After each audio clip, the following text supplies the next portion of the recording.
اعوذ باللہ من الشیطان الرجیم بسم اللہ الرحمن الرحیم۔ معزز سامعین و ناظرین، آج میں آپ کو اس ویڈیو کلپ کے ذریعے یہ بتانے جا رہا ہوں کہ ہم کس طرح اپنے آپ کو نظر بد سے، حسد سے، شیطانی وسوسوں سے اور جادو اور جنات کے حملوں سے محفوظ رکھ سکتے ہیں۔ آپ سب کو معلوم ہے کہ حسد ایک ایسی بیماری ہے جو انسان کو اندر سے کھوکھلا کر دیتی ہے۔ ایمانی اعتبار سے اگر دیکھیں تو انسان کی نیکیاں ضائع ہو جاتی ہیں۔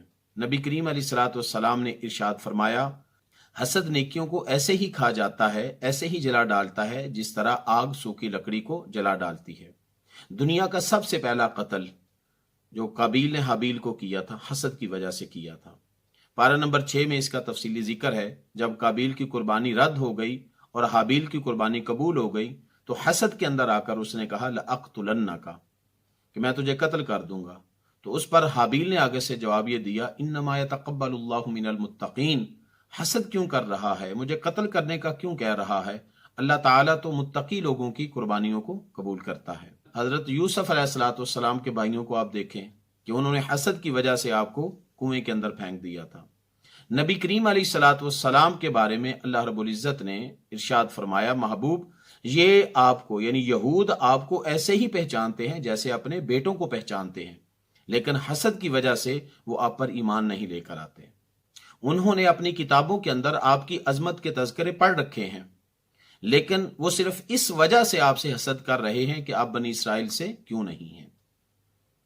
حسد سے ہمیں بچنا چاہیے۔ نبی پاک علیہ الصلوۃ والسلام نے اپنی امت کو ارشاد فرمایا، لا تحاسدوا، آپس میں ایک دوسرے سے حسد نہ کرو۔ اصل میں حسد کیا ہے؟ حسد اللہ تعالیٰ کی تقسیم پر اعتراض ہے۔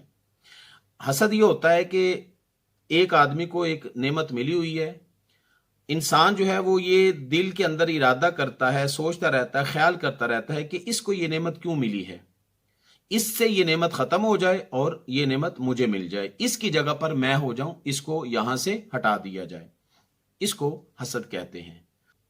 اسی طرح نظر بد سے، جادو اور جنات کے حملوں سے، شیطانی وسوسوں سے جو اللہ تعالیٰ نے ہمیں بچنے کا خوبصورت عمل اور وظیفہ بتایا ہے، میں آپ کے سامنے وہ بیان کرتا ہوں۔ قرآن پاک کی آخری 2 سورتیں جن کو معوذتین کہتے ہیں، ان کو پڑھنے والا ان تمام بیماریوں سے محفوظ رہتا ہے۔ حسد کی طرف سے پیدا ہونے والے حسد سے محفوظ رہتا ہے، شیطانی وسوسوں سے محفوظ رہتا ہے۔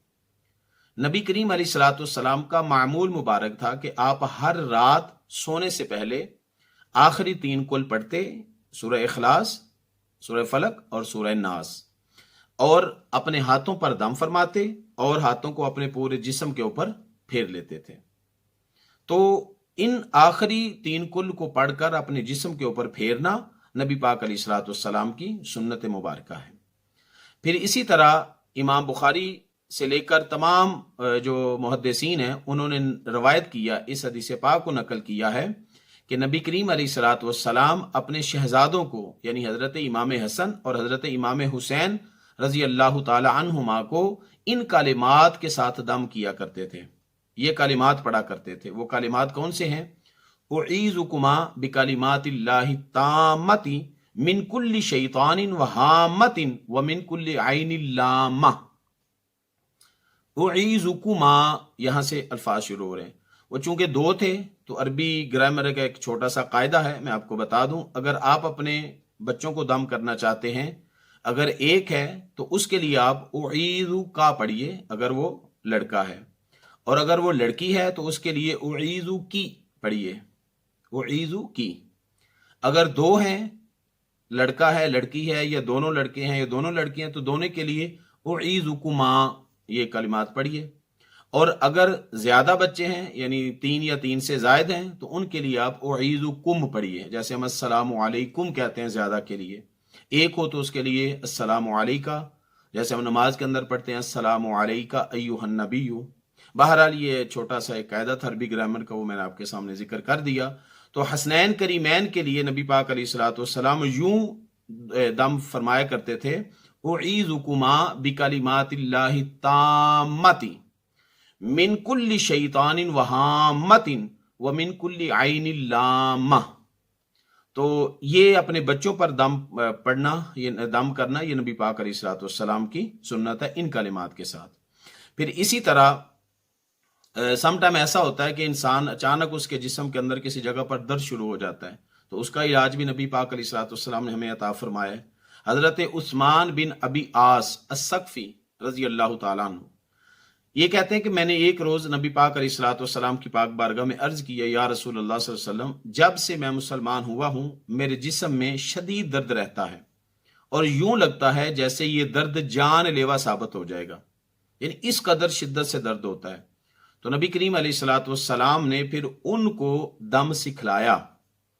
آپ نے فرمایا، نبی کریم علیہ الصلوۃ والسلام نے ارشاد فرمایا کہ جس جگہ پر درد ہوتا ہے، جسم کے جس حصے پر درد ہوتا ہے، وہاں پر اپنا دایاں ہاتھ رکھو اور 3 مرتبہ بسم اللہ الرحمن الرحیم پڑھو، اور پھر 7 مرتبہ 7 مرتبہ یہ کلمات پڑھو، اعوذ باللہ وقدرتہ من شر ما اجد او حاضر۔ یہ کلمات دوبارہ سماعت فرمائیے، اعوذ باللہ وقدرتہ من شر ما اجد و حاضر۔ تو یہ آپ خود بھی اپنے جسم کے اوپر دم کر سکتے ہیں۔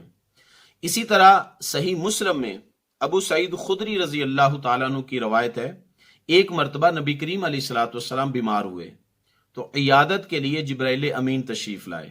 جبرائیل امین حاضر ہوئے اور عرض گزار ہوتے ہیں، اللہ کے نبی کہ آپ بیمار ہیں؟ نبی پاک علیہ الصلوۃ والسلام نے فرمایا، ہاں میں بیمار ہوں۔ تو اس پر جبرائیل امین نے پھر نبی پاک علیہ الصلوۃ والسلام کو دم کیا، ان کلمات کے ساتھ دم کیا۔ وہ کلمات کیا ہیں؟ بسم اللہ ارقیکا من کل شیء یوزیکا من شر کل نفس او عین حاسد اللہ یشفیکا بسم اللہ ارقیکا۔ دوبارہ کلمات سنیے، بسم اللہ ارقیکا، بسم اللہ بھی ٹھیک ہے اور بسم اللہ بھی ٹھیک ہے۔ بسم اللہ ارقیکا یعنی اللہ کا نام لے کر آپ کو دم کرتا ہوں۔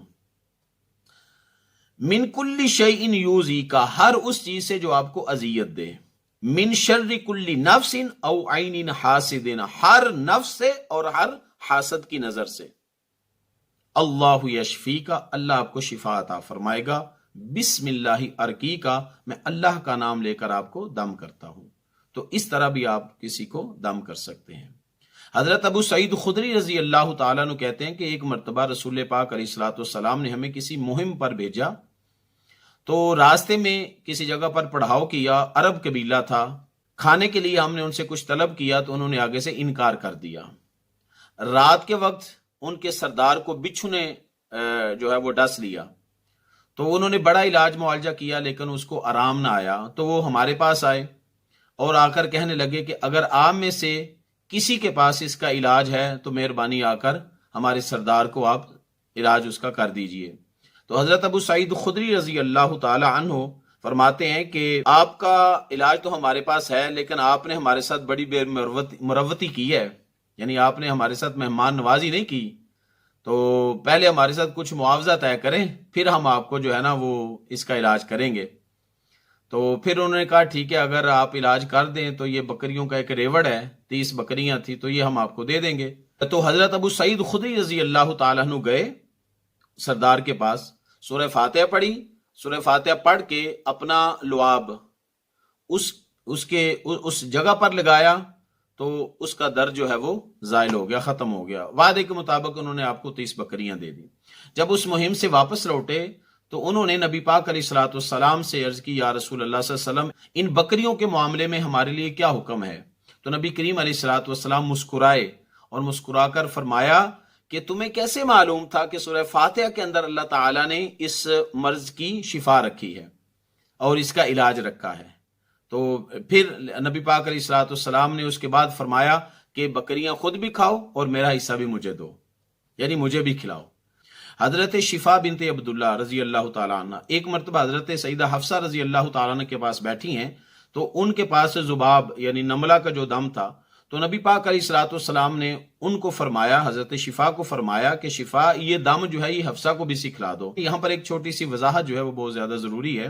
کچھ لوگ اس کو جھاڑ پھونک کے زمرے میں لے کر آتے ہیں اور کہتے ہیں کہ یہ شرک ہے اور یہ ناجائز، ایسی بات نہیں ہے۔ صحیح مسلم کی حدیث پاک ہے کہ عوف بن مالک اشجعی وہ روایت کرتے ہیں کہ ہم نے حضور علیہ الصلوۃ والسلام کی خدمت میں عرض کی، یا رسول اللہ صلی اللہ علیہ وسلم، ہم جاہلیت میں جھاڑ پھونک کیا کرتے تھے، اب ہمارے لیے کیا حکم ہے؟ نبی پاک علیہ الصلوۃ والسلام نے ارشاد فرمایا، جو پڑھ کر تم دم کرتے ہو وہ مجھے سناؤ۔ پھر آپ نے فرمایا جھاڑنے کے اندر یعنی دم کرنے کے اندر کوئی مذائقہ نہیں ہے جب تک اس کے اندر شرک نہ ہو، یعنی اگر شرکیہ کلمات نہ ہوں تو پھر اس کی کوئی ممانعت نہیں ہے۔ یہ جو جھاڑ پھونک کے متعلق جتنے بھی حدیثیں ہیں وہ اس وجہ سے ہیں کہ ان کے ذریعے سے شرکیہ کلمات ادا ہوتے ہیں، تو اس لیے نبی پاک علیہ الصلوۃ والسلام نے ان سے منع فرمایا ہے۔ تو گویا پتہ یہ چلا کہ دم کرنا نبی پاک صلی اللہ علیہ وسلم کی بھی سنت ہے، صحابہ کرام کی بھی سنت ہے، اور سب سے بڑھ کر جبرائیل امین اللہ کے حکم سے آئے اور اللہ کی بارگاہ سے کلمات لے کر آئے اور نبی پاک علیہ الصلوۃ والسلام کو دم کیا۔ تو اس لیے بہرحال یہ تو ایک وہ دم کی وہ ساری گفتگو ہو گئی ہے، لیکن جو ہے وہ آخری دو صورتوں کو پڑھنے سے جو ہے وہ اللہ تعالیٰ حسد سے محفوظ رکھتا ہے، جادو اور جنات کے حملوں سے محفوظ رکھتا ہے۔ کوشش یہ کرنی چاہیے کہ یہ ان دو صورتوں کو اور ساتھ سورہ اخلاص بھی ملا لی جائے، ان تینوں کل کو جو ہے وہ زیادہ سے زیادہ ہر وقت انسان جو ہے جب بھی اس کو موقع ملے وہ تلاوت کرتا رہے۔ انشاءاللہ اللہ تعالیٰ تمام چیزوں سے انسان کی حفاظت فرمائے گا۔ ہر مسلمان کو آلموسٹ یہ تینوں صورتیں جو ہیں وہ زبانی یاد ہیں، بچوں کو یاد ہوتی ہیں، تو اس لیے ہمیں اپنے بچوں کو بھی یہ تعلیم دینی چاہیے کہ بیٹا ہر وقت ان کو پڑھ کے اپنے اوپر پھونک ماریں۔ آیت الکرسی پڑھیں، آیت الکرسی انسان کی پروٹیکشن کرتی ہے، اور سورہ فاتحہ کے اندر اللہ پاک نے شفا رکھی ہے، اور بھی قرآن پاک کی بہت ساری آیات ایسی ہیں کہ جن کے اندر اللہ تعالیٰ نے شفا رکھی ہے۔ فرمایا وَنُنَزِّلُ مِنَ الْقُرْآنِ ما هو شفاء ورحمۃ للمؤمنین، یہ قرآن پاک جو ہے یہ شفا بھی ہے اور ایمان والوں کے لیے رحمت بھی ہے۔ انسان جب قرآن پاک کی تلاوت کرتا ہے تو انسان کو روحانی اور قلبی سکون ملتا ہے، انسان کی جسمانی تھکاوٹ دور ہو جاتی ہے۔ تو اس لیے ہمیں کوشش کرنی چاہیے کہ جب بھی ہم تھوڑا سا فیل کریں کہ ہماری طبیعت کے اندر جو ہے وہ بے چینی پیدا ہو رہی ہے یا وسوسے آ رہے ہیں، تو پھر ہمیں قرآن پاک کی تلاوت کرنی چاہیے۔ بہتر ہے کہ سورہ فاتحہ پڑھنے کے بعد آیت الکرسی پڑھیں، اور آیت الکرسی پڑھنے کے بعد آخری تین کل پڑھ لیں۔ انشاءاللہ ان کی برکت سے اللہ تعالیٰ تمام طرح کی جو بیماریاں اور تمام طرح کی جو آفات و بلیات ہیں ان سے محفوظ رکھے گا۔